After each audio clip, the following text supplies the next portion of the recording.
Thanks to the support as a channel member, Aidan C97. We're 14 points clear at the top of the Premier League. It is all Champions League all the way to the end of the season now. We must win the Champions League. I'll be very sad.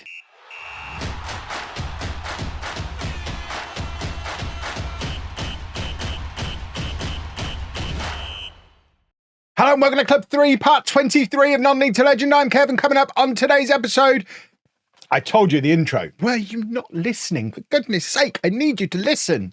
We're playing Porto in the second leg of the Champions League round of 16 game. We're 2-1 up from the first leg, so looking good. And as you can see, we're looking really, really good in the Premier League. We've not lost a match since the first match in November against Brentford. It's actually our only defeat in the Premier League, and there we are, 14 points clear. Admittedly, Manchester City have got 3 games in hand, but that still leaves them well behind us, and we don't even play them again between now and the end of the season. We drew with them in the league a month or so back, so we are looking very, very strong. Let's go beat Porto and then hopefully have a quarterfinal for you. And we're going to have to do it without Ilunga, because Ilunga has picked up a knock. He's been out for a little while with a pulled calf muscle, which means, we're having to really slum it and play Lamine Yamal up front with Strobel and Muniz as the 2 wingers. I'm all right with it. And also, this has been the season that Giuseppe Filieri has become one of the best players in the world. He's a full 5-star player. If we have a look at the Premier League Dream 11, he's actually in it ahead of Ireland now. He is our best central midfielder. So with Ireland still being a bit of a silly goose around me selling Van der Winden, I'm now kind of at the point where, you know what? We have to sell Ireland. This guy's better. And he's going to be homegrown at club as well. He becomes homegrown at club in 113 days. So, balls to him. We'll play the 2 of them together for now, but long term, balls to him. So it's Cannizaro is in goal. A back 4 of Eketsi, Burrows, Mamishi and Everton Antonio. Steve Filieri and then Ireland in midfield. Strobel on the left, Muniz on the right. Yamal up front. 2-1 up from our away leg. So this should be a formality in the home leg, but I've played enough Football Manager over the years to know that occasionally it just likes to kick you in the testicles, and we are in such a good run of form and we're so clearly going to win the Premier League. FM knows as well as we all do that the narrative here is the Champions League is the one that we want to win, and it's going to continue to be a turd, and it'll probably take me all the way to the final and beat me again, just because it's decided that's funny, and I don't find it so funny. I think it's got it in its head that, once he's won the Champions League, we've seen how many saves he's done. Once he's won the Champions League, he's probably going to stop playing us now. And with the new game cancelled, he might really get into Civ that he's been playing on Twitch and having a lovely time playing Civ 7. If you want to see Civ 7 stuff on LOLLUJO 2, by the way, boys and girls, support the Twitch streams. As in, turn up for the Twitch streams. If it remains popular on Twitch this week, because it's not launch week anymore, if it's still popular on Twitch this week, I'll commit to it long term, and we'll start doing some LOLLUJO 2 content on there as well. I just don't want to have to pay Topher to edit them if no one's going to watch them, is what I'm thinking. Money's tight. Did I mention the game was cancelled? I can't just pay him willy-nilly. Good. I'd rather have the money than him have the money. I think that's fair. Lamine Yamal's done a goal. If I could have some of the £300 million I spent on him, we'd have Civ videos already, boys and girls. But there we go. 1-0 up. Yamal, quite good. He's the second top scorer in the Premier League as well, despite playing out wide and having multiple injuries earlier in the season. He's from the left wing position, he scores at about a goal a game. We've not played him at centre forward very much. I suspect he's going to be really, really good as a centre forward. Obviously we signed that fancy guy, the Italian, back in January. We've not really used him because Heilbronn's continuing to score every time we use him. We've got so many good players. I have to believe this is the best squad I've ever put together on Football Manager at this point. I don't normally get this long at this level of club because I've normally won the Champions League by now. But being a bit bottly in that seems to have led to us putting together one of the best teams that I've ever put together. I would put this squad up against any squad anyone else has ever created on Football Manager, and I think this is better. There we go. Best squad you've ever seen. Best squad I've ever seen. It's really good. Maniz has just done a goal as well. So 2-0 on the night, 4-1 on aggregate. And that should see us cruising through to the next round. Unbelievably, Liverpool, who are still in the relegation zone in the Premier League, by the way, look like they're going to make it through to the quarter-final as well. Would it be... I mean, imagine if they got relegated and won the Champions League. It would be such a silly football manager thing. Liverpool love winning the Champions League. They're better at that than doing the Premier League. So maybe... Imagine if it's us against them in the final. They've already been relegated from the Premier League. And the only way to stop the only way they don't crumble apart as a football club is to get in the Champions League during their championship season by winning the thing. Otherwise, I mean, a relegation for a club like Liverpool is financial meltdown unless you keep the Champions League money. So as Manchester United, how much would we enjoy knocking them out, beating them in the final and basically ruining them as a football club forever? I think Man United fans would get a lot of enjoyment out of that. At least short-term enjoyment. Long-term, you'd miss them. We all know you'd miss them. But short-term, you'd love being the ones who killed them off. Right. 2-0, half-time, 4-1 on aggregate. We are looking very, very good. And I guess we need to start looking in terms of resting and rotating. We've got a lot of football still to play this season. We have been in very, very good form, but having already lost Eluded to injury, I know I'm talking about this being the best squad I've ever put together. There are a couple of areas where there's not huge strength in depth, particularly. I mean, I guess central midfield is stronger now. Filieri's emerged because we've still got Larson and Pilbro knocking around as well. So that was a weakness in the squad at the start of the season, but Filieri has stepped up and filled that void. We're a little bit light at centre back as well, having sold what's his face back in the January window and not really replaced him. But it's the wingers who are tiring, so let's take them off. Garnacho, who has barely played this season because he's been suffering with injuries, and Preen can come on the left-hand side. Are you watching Joe Ireland? Because he is a left winger. You got upset that I didn't sign one. Well, he's just come on. He's played as many times on the left wing as he has at left back. We're also going to take off. We're going to bring no, we're not going to bring him on. We're going to bring Enric Miguel on, who we've not really used very much since bringing in, but let's get him in there. That's the role he was signed to come in and do. Basically, so we didn't have to keep playing Mainu there. Mainu, better further forward, although the problem is he doesn't get in the team further forward. He'd kind of become first reserve at defensive midfield, but we've signed someone to replace him there who's better suited to that role. So now Mainu just doesn't really play again. So after giving Mainu his England debut earlier in the season, I might drop him out of the squad before we actually get to the World Cup in the summer. Right, Ireland and Filieri both going to come off. We're not going to bring Alunga on. That's insane. Larson can come on and Mainu can come on. And there you go. Strength in depth. Preen has picked up a knock, but I'm less worried about him being injured. We've got 3 or 4 good left backs.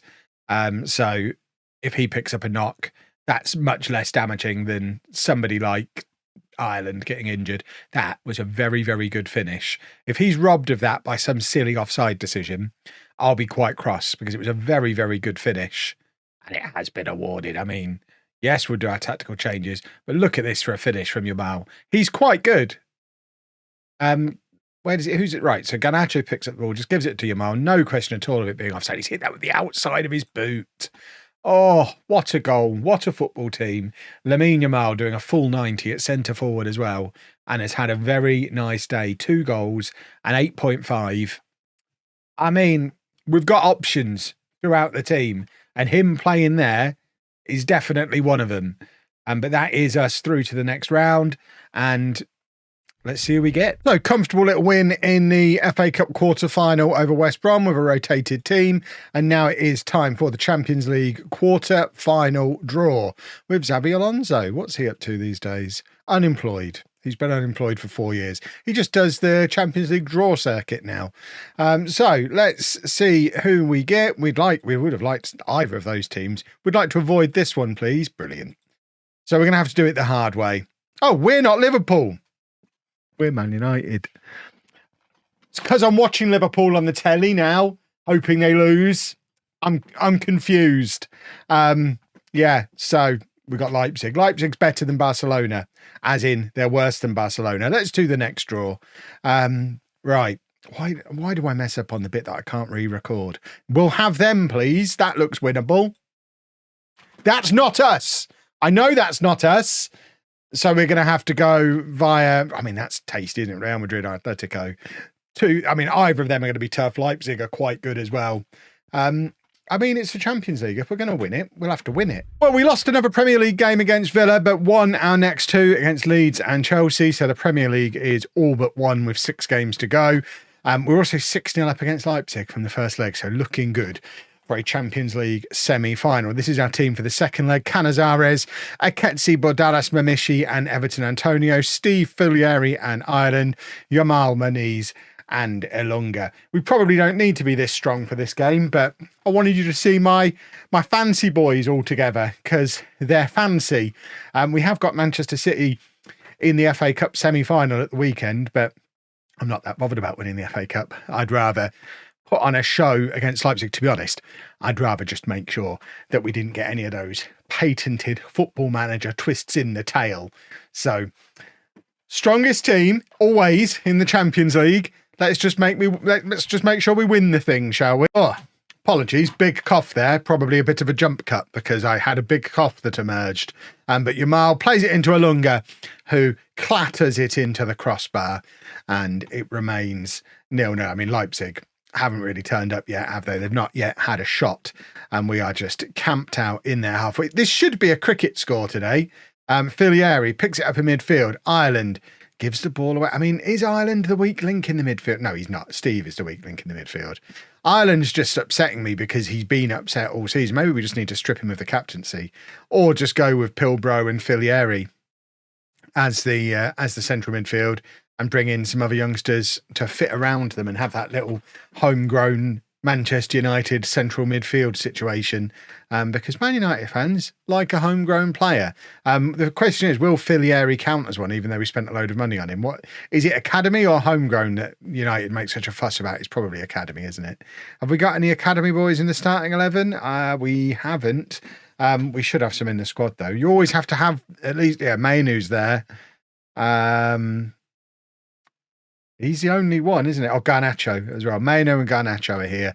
Both almost certainly leaving this summer. Mainu's out of contract and is definitely leaving. Garnacho is 30 and is asking to leave because, I mean, he was asking to leave back in the summer and he's now played like 6 games this season. So he's really asking to leave now. So with both of them moving on, it becomes all about, I guess, Pilbro and then whether or not we count Filieri as homegrown at club. Frankly, as long as we win the Champions League, it becomes somebody else's problem. I'll have gone through my 4-year reign at Manchester United, always having an academy player in the matchday squad and delivering 4 Premier League trophies, a Conference League, a Champions League, a Club World Cup, always with an academy player in the squad. If the next guy can't follow the rules, then that's not my problem. I might not have left him with loads, but there's some good youngsters knocking around. He can force it. Haseldin is our third choice goalkeeper. England's number 1. He's homegrown at club.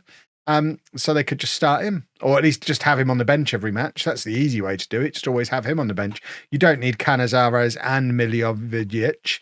Miljovic needs to leave anyway. When he first signed, he was straight into the media 11. We've never used him, and now he's fallen down that pecking order. So he probably needs to go and establish himself somewhere else as a superstar. We've got Canizares. Haseldin's fine as a backup.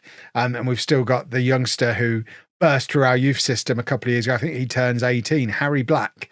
I think he turns 18 this year and should probably be taking the step up to be the third choice goalkeeper. And then we've got 2 homegrown goalkeepers out of our 3. So you're always going to have at least one. You're welcome, Manchester United. I'm keeping your traditions going. What an old romantic I am. I mean, it's nearly half time and we've not scored yet. This is very different from the first leg. I mean, I know the job is almost done, and now the job is done because Filieri grabs only his 5th goal of the season. Bearing in mind he came in as a false 9, attacking midfielder, striker kind of guy. He doesn't score an enormous number of goals out of central midfield. He obviously contributes in many other ways, but he has got himself a goal there to make it 7-0 on aggregate. And set us up for this semi-final is next, isn't it? This is the quarterfinal. So semi-final, which will be tomorrow's episode, and which will be probably against Real Madrid. Real Madrid in the semi-final, Barcelona in the final, boom. I think have Man City already knocked out? They're certainly not on our side of the draw, are they? And I don't remember seeing them on the other side of the draw. If we've got a route through to winning this, it doesn't involve Manchester City. That makes things a lot easier. Obviously, Real Madrid beat us last year, but we're going to beat them in the semi-final. We'll be fine about them. Maybe Atletico will deal with them for us, and then we can definitely beat them. Right, Leipzig have got their equaliser on the night, and they are attacking, and they're now ahead. And I mean, this is why I showed you this second leg, because Football Manager is unpleasant at times. And now I'm in that horrible situation you get in two-legged matches where we are losing. So my instinct is to go attacking and have a little bit of a moan. If I do that, the players are going to be like, we're 7-2 up.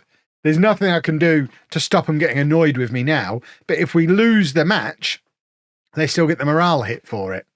So I can't do anything to fire them up and get them back into the game without upsetting them. But if I let them lose the game, they'll get upset as well. So I just have to hope they play their way back into it while I'm just sat here twiddling my thumbs, fairly helpless, which we love that kind of stuff about Football Manager. But it's the most complete version of the game they've ever made, and we still have annoying little situations like that. I don't know what to... There's nothing I can do. Everything has a negative outcome. Leave it alone, negative. Change it, negative. There is no good outcome. Heilbronn's going to come on. And we're also going to bring on Casemiro.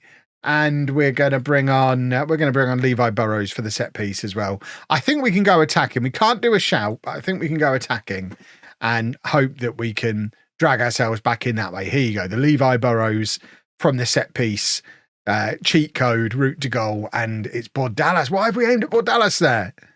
He's like 5'11". And now Heilbronn's injured. So we're going to stick Burrows up onto the right wing because why not? And Yakolis is coming on at centre-back, which shows the strength and depth situation we've got at centre-back. You start to lose a couple of them, and you've got Yakolis playing, who is another one who's going to be homegrown at club. He's another very big boy, but he's very young, and he's only got 2 stars of current ability. But it is another giant on the pitch. There he is. I think he's another 6'6" one. So there is Yakolis enjoying a Champions League quarterfinal. Bordalas out to Aketsi, and now Yamal. And can we have an equaliser, please, boys? Yamal floats it over. Casemiro hits the inside of the post, and now we try and get it back into him again. I mean, it doesn't really matter because we're obviously through anyway. But it does matter when we've just lost to Villa in the league. This is another defeat. If we're going to start losing games, that's going to cause problems. Larsson's going to come on. That's our final change. I could have brought Mainu on there. We've brought Larsson on. Larsson's almost certainly going to move on this summer. Of course, we've still got Pilbro as a homegrown at club player as well. Have we done? I think we've done all our substitutions, haven't we? That is 5, I think, we've done. Oh, I'm going to try not to do another big cough jump cut, but I've got to cough, boys and girls. I better not be starting to get poorly. I'll miss the launch of FM25 in March. Oh, guess I can get poorly then.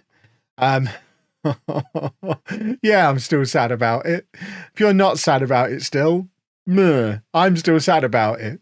Right, I'll try not to talk about it every episode, but it still hurts.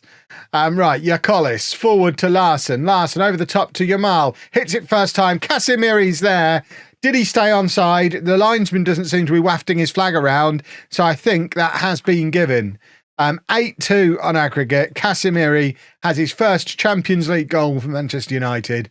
And let's have a look at it on the replay. I mean, this is the future of United there. Yakolis, okay, Larsson's involved, and Yamal's 27, but that's a tidy finish from Casemiro. Good work from him. I mean, we have absolutely dominated Leipzig. It never should have been this close. There's Real Madrid. I mean, Hendricks gifted them that. Jude Bellingham pulled out of my England squad because he's injured. I've just noticed he's just scored for them. Good to see Football Manager is an accurate simulation. Right, Heilbronn's out for 3 weeks. That's not ideal. And it is Real Madrid in the semi-final. In the other semi-final, Real Sociedad against Liverpool. I mean, if we beat Real Madrid, we're winning the whole thing.